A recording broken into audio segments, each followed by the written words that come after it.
자, 그러면 오늘은 환경철학 11주차 수업을 시작해 보도록 하겠습니다.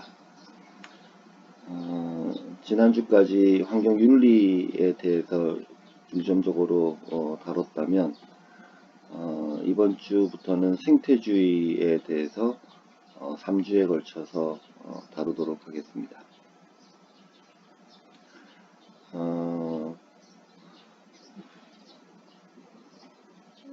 일단 생태주의와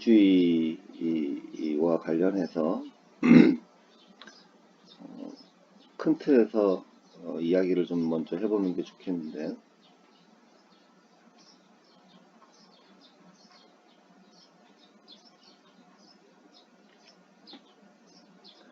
생태주의는 기본적으로 생태학에서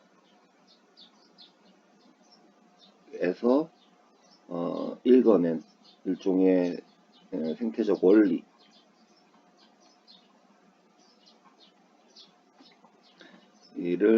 받아들이고 있는 사상이라고 볼 수 있겠죠. 그러면 생태적 원리라는 게 뭐냐에 대한 이야기가 하나 중요한 이야기가 되겠고, 그런데 그 생태적 원리를 바탕으로 한다고 해도 사상이 하나의 사상으로만 발전한 건 아니에요. 그래서 생태적 원리를 바탕으로 하면서도 현대 사회에서 발레를 쳐간 세 가지 생태주의에 대해서 함께 살펴볼 텐데, 첫 번째는 생태주의를 크게 낭만적 생태주의와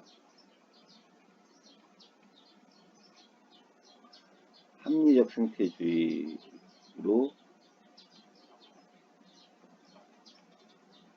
나눠볼 수 있고, 또 한편으로는 생태주의의 대표적인 사상으로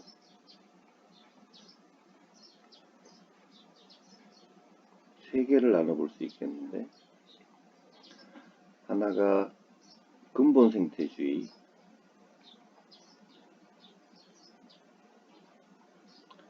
그 다음에 생태사회주의,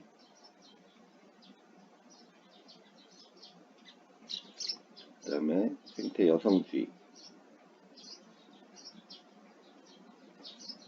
이렇게 세 가지로 나눠볼 수 있겠어요.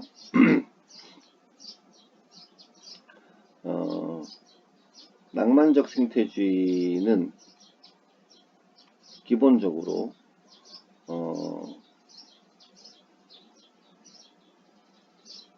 그 전에 합리적 생태주의를 먼저 얘기하는 게 좋겠어요. 합리적 생태주의는 기본적으로 이성이라고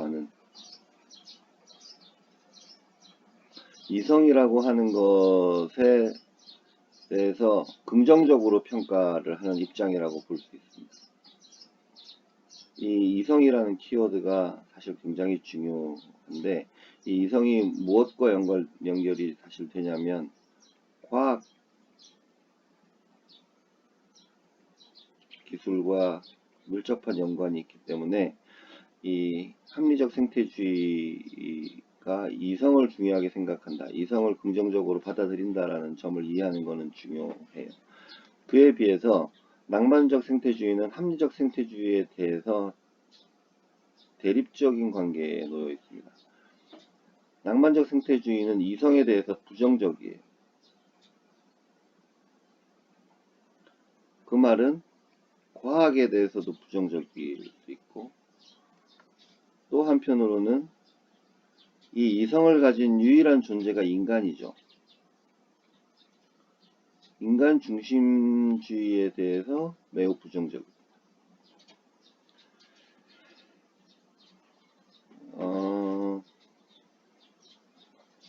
이 얘기를 하기 위해서 오늘은 조금 이 세계가 어떻게 작동되고 있는가에 대한 동양적인 관점과 이 낭만적 생태주의와 합리적 생태주의의 관계를 좀 묶어서 잠깐 얘기를 먼저 해보는 게 필요할 것 같아요.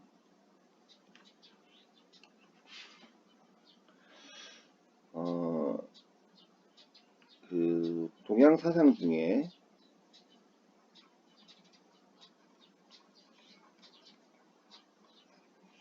가장 대표적인 것 중에 하나가 음양이죠. 음양론.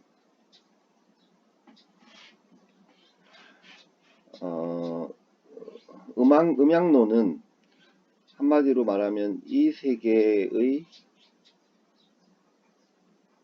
변화를 이해하고 설명하기 위한 하나의 관점이라고 볼 수 있어요.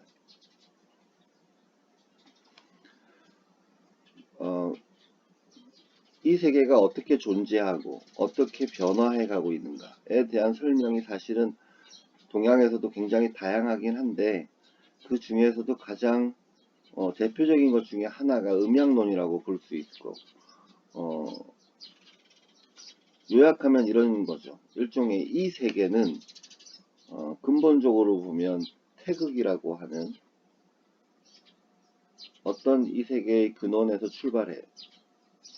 그런데 이 태극은 기본적으로 두 가지 서로 상반되는 속성을 가지고 있는데 하나가 음이고 하나가 양이죠. 여러분이 그 주역을 보면 이렇게 길쭉하게 그냥 되어 있는 게 양효이고 그다음에 이렇게 끊어져 있는 게 음효죠. 그래서 예를 들면 이게 양만 3개 있는 것도 있고 양이 하나 있는데 음이 하나 끼어 있는 것도 있고 음이 양쪽이 위아래에 있고 양이 가운데 끼어 있는 것도 있고 이렇게 음만 3개 있는 것도 있습니다. 우리가 태극기에 이 4개가 들어있죠. 사실 이 그림은 이 일종의 기호는 이 세계가 변화하는 어떤 과정, 흐름, 힘 이런 것들을 보여주는 것이라고 볼 수 있는데 그러니까 동양에서는 이 세계를 어떻게 설명하려고 하냐면 이 세계는 서로 다르고 대립되는 것처럼 보이지만 사실은 상보적인 서로가 서로를 돕는 두 가지 큰 힘이 상호작용하면서 끊임없이 무언가를 만들어내고 만들어진 것들은 소멸하고 태어난 건 죽고 또 컸던 건 작아지고 작았던 건 커지고 이런 변화를 겪고 있다고 설명하는 거죠. 그러니까 동양적 관점에서 보면 이 세계에 어떤 불변의 것이라는 건 없다고 할 수 있어요. 어떤 존재로서의 불변하는 것은 없다고 볼 수 있어요. 모든 것들은 변화하고 생성과 소멸을 거듭해 가는 게 동양적인 의미에서의 이 세계의 작동 모습이라고 말할 수 있겠습니다. 그런데 이거는 단지 바깥 세계에 대해서만 그런 게 아니라 사람을 포함해서 모든 현상들에 대해서도 그렇다고 볼 수 있는데 그 중에서 상대적으로 좀 단순화해서 말하자면 이 음은 감성적인 측면이 있다면 양은 이성적인 측면이 있다고 말할 수 있겠어요. 지금 이제 그 환경교육의 흐름에 대한 얘기를 하기 위해서 그런 거예요. 그렇다 보니까 이거는 상당히 원리라든지 법칙이라든지 이론이라든지 이런 거를 강조하는 반면에 요 감성적인 것은 직관적이고 느낌을 강조하고 그다음에 좀 더 예술적이고 이게 이제 과학적이라면 예술적이고 이런 측면이 강해요. 이게 언어를 강조한다면 여기서는 비언어적인 커뮤니케이션. 그래서 여러분이 이제 나중에 교과 교육론을 듣게 되면 이 세계 또는 우리나라의 환경교육의 흐름에 대해서 배우게 될 텐데 그 환경교육의 흐름이라는 것도 이런 측면이 있다. 예를 들어 보면 이쪽이 낭만주의적인 환경교육이고 이쪽이 합리주의적인 환경교육이라고 볼 수 있는데 환경교육이 처음 태어난 예를 들면 1960년대에서 70년대에는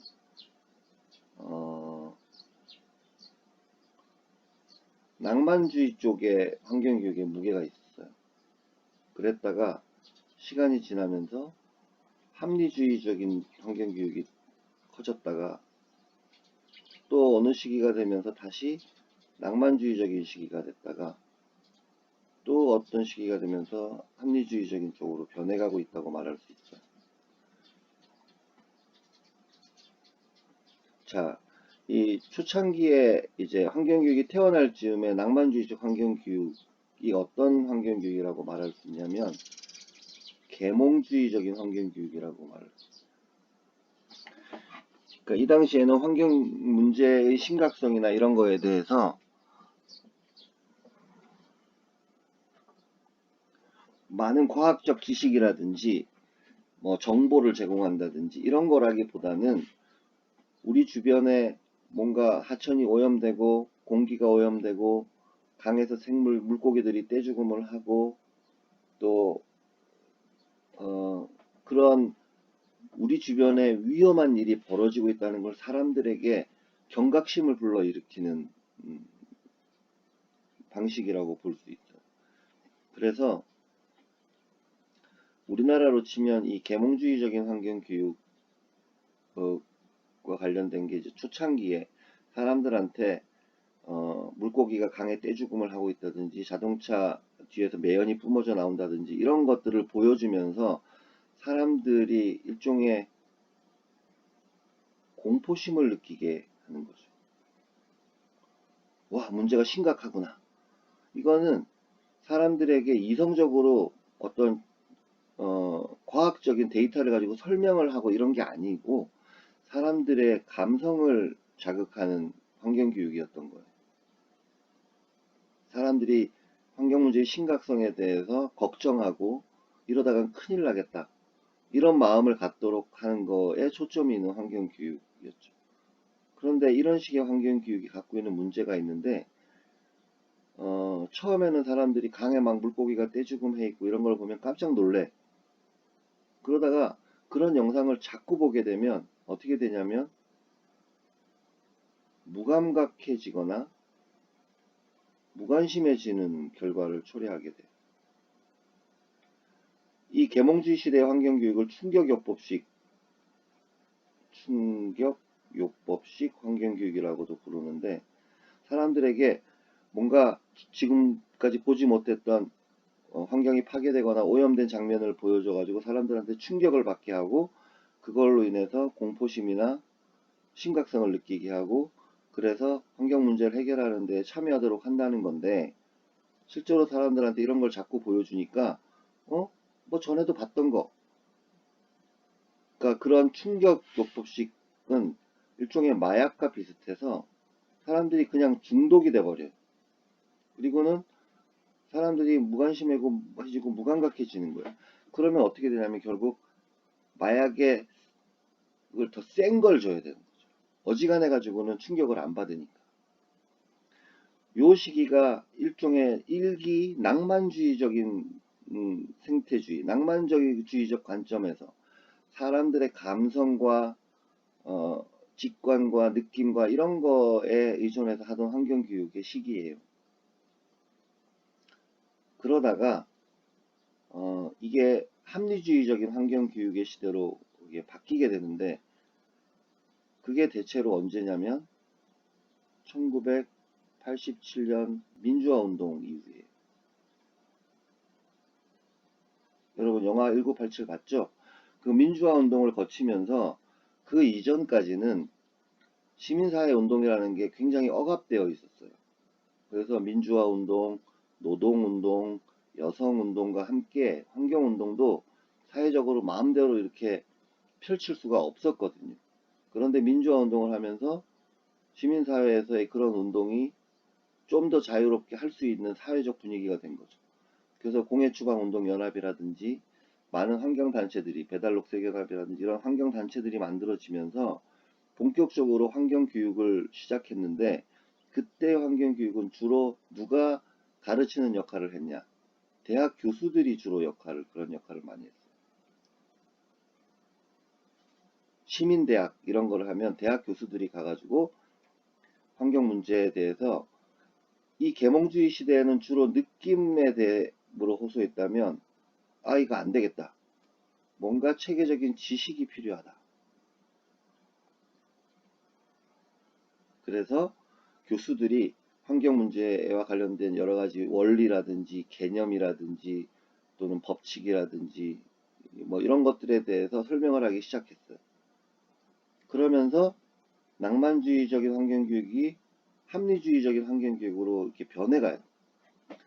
근데 이걸 하니까 사람들이 환경에 대한 정보도 많이 알고 지식도 늘어나는데, 사람들의 반응이 어떠냐? 아, 너무 어렵고 재미없고 그냥 아는 건 좀 늘어나는 것 같은데 내 마음이 움직이질 않는 거예요. 그러니까 머리는 막 뭔가로 채워지고 있는데 마음이 움직이지가 않는 거지. 이 시기가 머리에는 별로 찬 게 없는데 마음만 막 이렇게 부글부글부글 그 걱정과 근심으로 이렇게 들끓었던 때라면, 그래서 이 시기가 오래 가지를 못해요. 언제 이게 다시 꺾이게 되냐면 1991년에 낙동강 패놀 사건이 있었어요.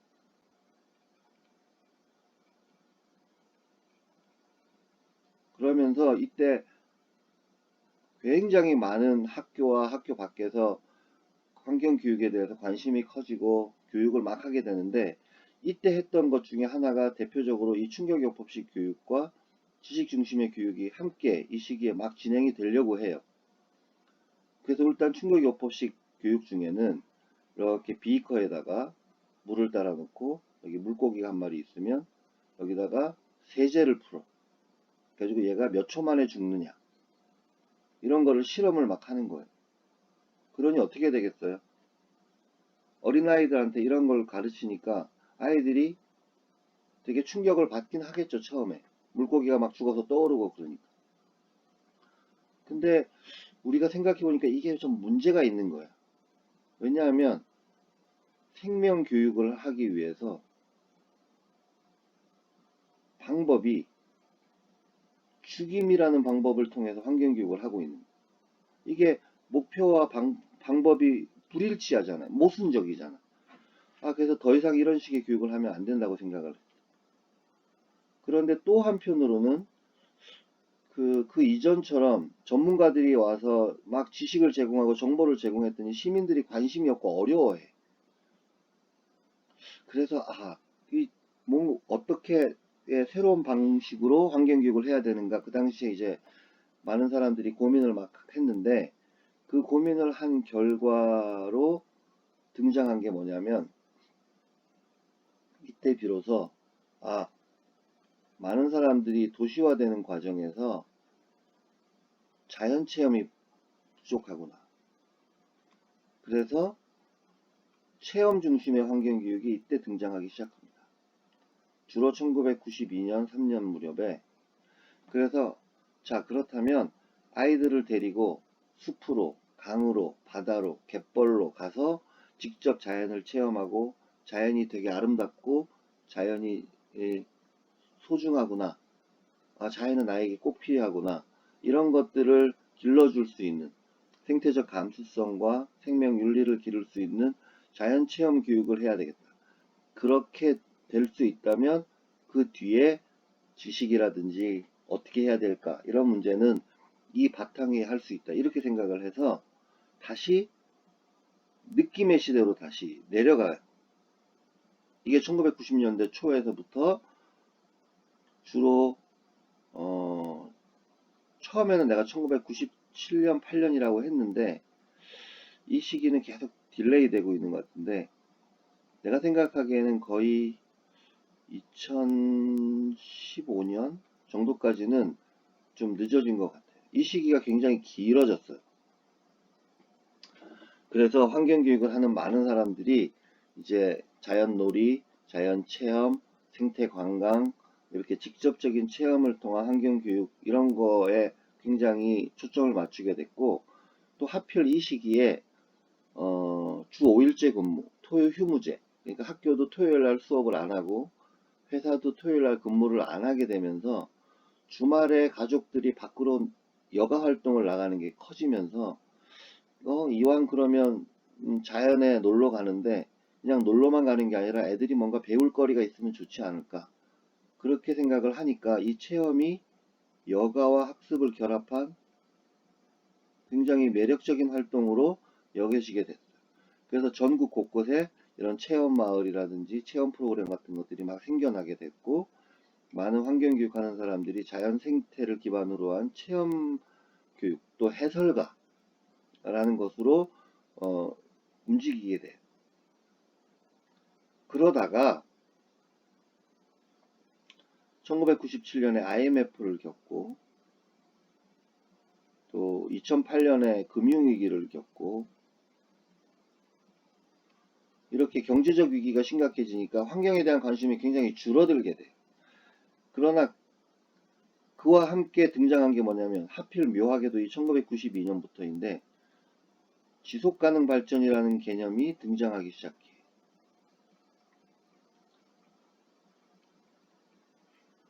이 체험이라고 하는 게 딱 듣는 순간에 벌써 뭔가 감성적인 느낌이 들지만 우리의 몸을 통해서 겪는 거니까. 지속가능 발전이라는 건 벌써 듣는 순간에 이게 어려운 개념어잖아요. 지속이라는 것도 그렇고 가능이라는 것도 발전이라는 것도. 그러니까 이거는 딱 듣는 순간에 어떤 느낌이 오질 않아. 그럼에도 불구하고 지속가능 발전이라는 게 1992년 브라질에서 열린 리우 회의 이후로 막 이렇게 득세를 하게 돼. 점점 더. 그런데 지속가능 발전 교육의 핵심이 뭐냐면 통합적인 사고예요. 통합적 사고.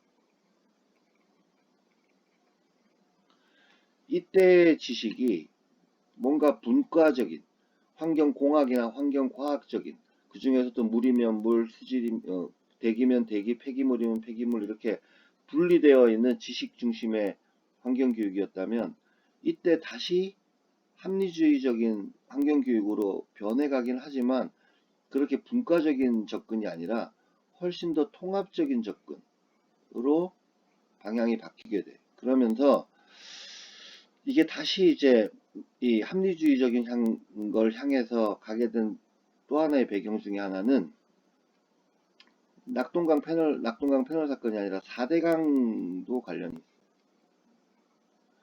이명박 대통령이 4대강 사업을 추진하는 과정에서 녹색 성장 이런 얘기를 이제 꺼내 들게 되는데, 그 과정에서 뭔가 통합적인 사고를 갖고 있지 못하면 이 녹색 성장이라고 하는 일종의 그린워싱, 이렇게 녹색인 척 하면서 녹색 아닌 이런 거에 말려들 수가 있게 되는 거죠. 그러면서 환경교육이 앞에 얘기한 것처럼 처음에 계몽 중심의 낭만주의적인 시대였다.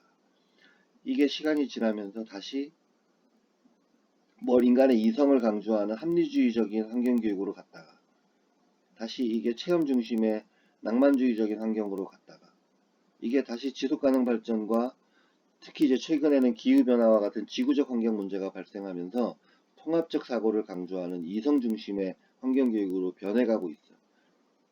지금은 어떠냐? 이건 여러분이 한번 생각을 해보면 좋겠어요. 자, 그래서 이제 첫 번째 시간에서 여러분에게 얘기하고 싶었던 거는 생태주의라고 하는 것도 큰 틀에서 보면, 동양적 관점에서 보면 감성적인 느낌과 직관과 이런 것들을 강조하는 낭만적 생태주의가 한 축에 있고, 또 한편으로는 인간의 이성을 믿고 과학과 이론과 원리와 이런 것들을 강조하는 합리주의적인 생태주의도 있다. 그리고 이 둘이 가끔은 싸우지만 사실은 서로 보완적인 관계를 가지고 서로가 모자라는 걸 채워주면서 다리 차고 기울고 하듯이 지난 4, 50년 동안 환경교육에 있어서도 변해왔고 생태주의 사상도 이와 마찬가지로 변해왔다라는 걸 여러분이 이해하는 게 중요하겠어요. 사실 이런 관점을 우리가 경험하는 많은 사건들 속에 또 어떤 변화의 흐름에 적용해 보는 건 필요한 부분입니다. 첫 번째 시간은 일단 여기까지 하고 정리하도록 하겠습니다.